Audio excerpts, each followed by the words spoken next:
Continuing on the subject of neighborhoods, I believe this is your first question, Mayor. There are 3,500 abandoned homes and buildings in Canton. How are you going to address the challenges that these abandoned homes present to neighborhoods? Yeah, this has been a struggle we've had from the beginning. As I mentioned in my opening, we identified, maybe I didn't mention it, but we identified over 4,200 blighted properties when I took office. 4,200. Today, we have an inventory of all of our properties through the comprehensive plan group, and they've identified 2,800 now that still exist. That's 1,400 properties that were blighted, empty, vacant structures that do not exist today. 1,400 of them have been removed. That's a significant amount. Think about that for a second, folks. Think about where you live. Think about how many homes are on your block. Now think about how many blocks it would take to get to 1,400 houses. That's what we've removed since I've been here.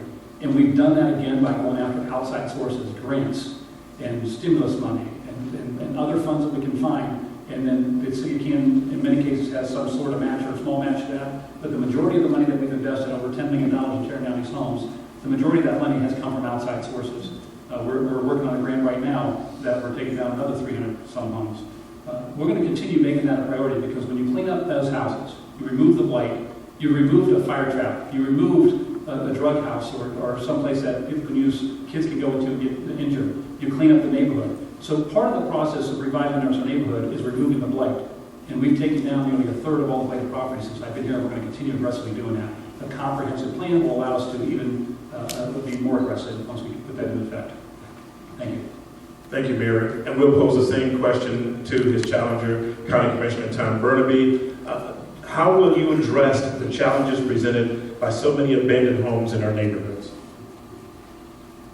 The city needs to continue on the road that it has taken with regard to the demolition of homes. I do wish to emphasize that much of the money, the majority of the money that the city has been able to spend on the demolition of homes actually comes to an agency of county government from the county land bank, which I'm one of the trustees. We are the source of the grant funds that the mayor is speaking of that has allowed them to demolish some homes. We continue to need to look to other sources. I agree with them for those demolitions. Again, as with every other issue that we are talking, when you have overspent your carryover and you're running into a shortfall year, you simply do not have new funds to devote to that. You don't have the ability to borrow funds. You can borrow funds, but then you have the future problem of paying the debt on those funds. So we need to continue to work on that.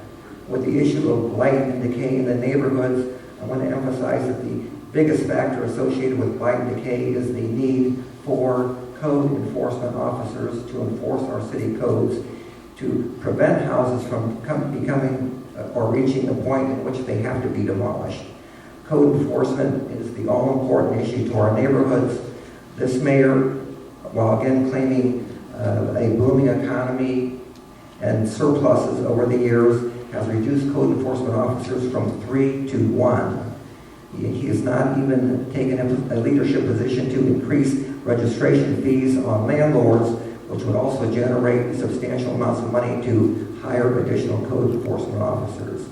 So on that particular issue, I think that this administration is very lacking. I support employing a minimum of 4 or 5 code enforcement officers, and we would utilize the money from the registration fees on landlords to generate that.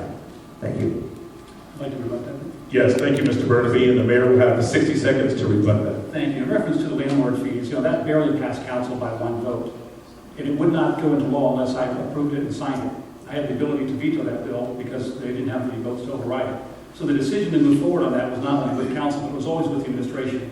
I partnered with the leaders in council. I told them if they got through, I would support that bill. We did, we enacted it, and those dollars are going to be coming in next year. So the fact that he wants to increase the building code staff, we've already taken that action. It's already done. Those things are going to go into effect when that money comes in after the first of the year. In reference to prevention being a key, you're absolutely right. Prevention is a key. But the fact of the matter is, when I took office, there was 4,200 blighted properties. They didn't just happen that day. They happened through the 80s and through the 90s. When my opponent was the law director and had an opportunity to enforce code, to hold landlords accountable, those houses went into decay.